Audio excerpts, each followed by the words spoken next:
Selamat pagi, selamat bertemu kembali dalam renungan harian dari HKIP Batam, Resort Batam. Sebelum kita memulai aktivitas kita hari ini, mari kita terlebih dahulu beribadah kepada Tuhan. Kita bernyanyi.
Mari kita berdoa.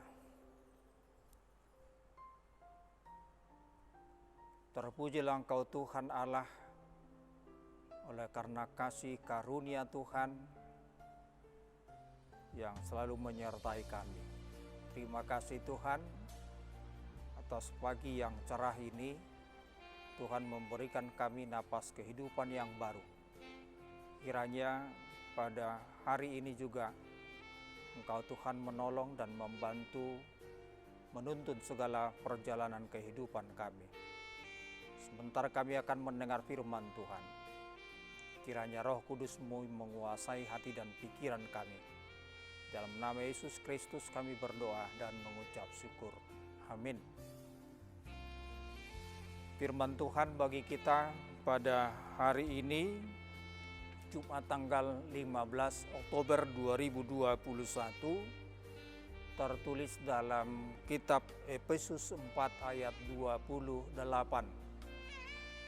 Begini firman Tuhan, naung manakoi unang be manako, ulau-ulau maibana tangan naima sumarihon goluna, asadong lehononna tunahurangan. Dalam bahasa Indonesia, orang yang mencuri, janganlah ia mencuri lagi. Tetapi baiklah ia bekerja keras dan melakukan pekerjaan yang baik dengan tangannya sendiri, supaya dapat membagikan sesuatu kepada orang yang berkekurangan. Demikian firman Tuhan. Bapak, Ibu, Saudara-saudara yang dikasihi Tuhan, Tuhan Allah menginginkan hidup orang Kristen berbeda dengan hidup orang di dunia ini yang masih tetap dalam kegelapan ataupun belum bertobat. Akan tetapi Bapak, Ibu, Saudara-saudara, kita sebagai orang percaya harus berubah untuk melakukan yang sesuai dengan firman Tuhan dan teguh dalam iman. Biarpun kita berada di dunia ini, akan tetapi tidak bisa terpengaruh oleh dunia. Dalam ayat hari ini bisa kita melihat sifat dunia yaitu mencuri. Salah satu hal yang tidak diinginkan oleh Tuhan kita.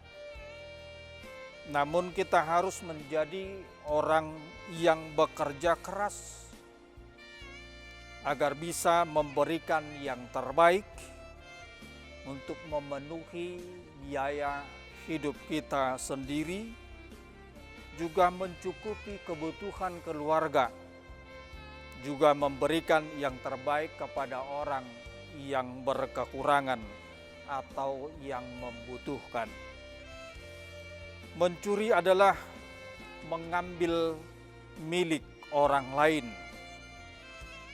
Istilah keren sekarang ini korupsi. Padahal banyak orang menjadi orang kaya, bisa mencukupi kehidupannya dan juga mencukupi keluarganya tanpa mencuri. Hanya bekerja dengan baik, dengan tulus ikhlas, dia bisa mencukupi kehidupannya sendiri. Bapak, Ibu, saudara-saudara, jauh lebih nikmat menikmati hasil daripada kerja kita, keringat kita sendiri, dari ketimbang hasil keringat orang lain. Apalagi hasil curian yang dibayang-bayangi oleh rasa takut dan khawatir. Kehidupan bekerja keras dan saling membantu dan menolong adalah gambaran gereja mula-mula, di mana mereka secara bersama-sama memuji Tuhan dari rumah ke rumah, bahkan menjual harta milik mereka menjadi milik bersama sebagai bukti satu tubuh di dalam Kristus. Kiranya hal itu seperti sekarang ini bisa terjadi dalam gereja kita, di mana jemaat bersekutu dalam Tuhan dan juga saling membantu, saling mengingatkan di dalam damai sejahtera yang dari Tuhan kita Yesus Kristus. Pertobatan yang benar adalah benar-benar meninggalkan hal-hal yang tidak diinginkan oleh Tuhan kita. Orang yang mencuri, jangan lagi mencuri. Dan semua hal, perbuatan, perilaku yang dapat merugikan orang lain. Karena itu bukan karakter orang Kristen. Bapak, Ibu, saudara-saudara yang dikasihi Tuhan, maka pesan firman Tuhan bagi kita hari ini, bekerjalah. Dan bekerja bukan hanya sekedar mencari nafkah, tetapi juga merupakan misi pelayanan sebagai tanda kasih dan kepatuhan kita kepada Allah. Bekerja dengan baik adalah gambaran orang-orang percaya, dan itulah yang menjadi khotbah atau misi Tuhan kita Yesus Kristus. Akhirnya semakin banyak orang yang menerima cinta kasih dari Tuhan kita Yesus Kristus, menjadi satu tubuh dan satu perilaku, satu kehidupan di dalam hidup sehari-hari. Demikian firman Tuhan, kita berdoa. Terima kasih Bapa di sorga, kiranya firman-Mu Tuhan yang memberikan kami kekuatan untuk memberikan kehidupan yang benar-benar menjadi contoh sebagai orang-orang percaya yang dapat meninggalkan segala sesuatu hal yang tidak diinginkan oleh Tuhan, agar kami bisa bersama-sama memuji Tuhan dan saling menolong, saling membantu sebagai tanda dan bukti kasih Tuhan Yesus Kristus yang mempersatukan kami antara satu dengan yang lain. Berkati kami Tuhan untuk melakukan segala tugas-tugas kami hari ini, menjadi berkat bagi kami dan juga kepada semua orang. Terpujilah Engkau Tuhan Allah, di dalam Yesus Kristus kami berdoa dan mengucap syukur. Amin. Bapak, Ibu, Saudara-saudara, mari kita masih tetap untuk menjaga kesehatan, bukan hanya kita, tetapi juga keluarga kita dan orang lain tetap memakai masker. Shalom, Horas.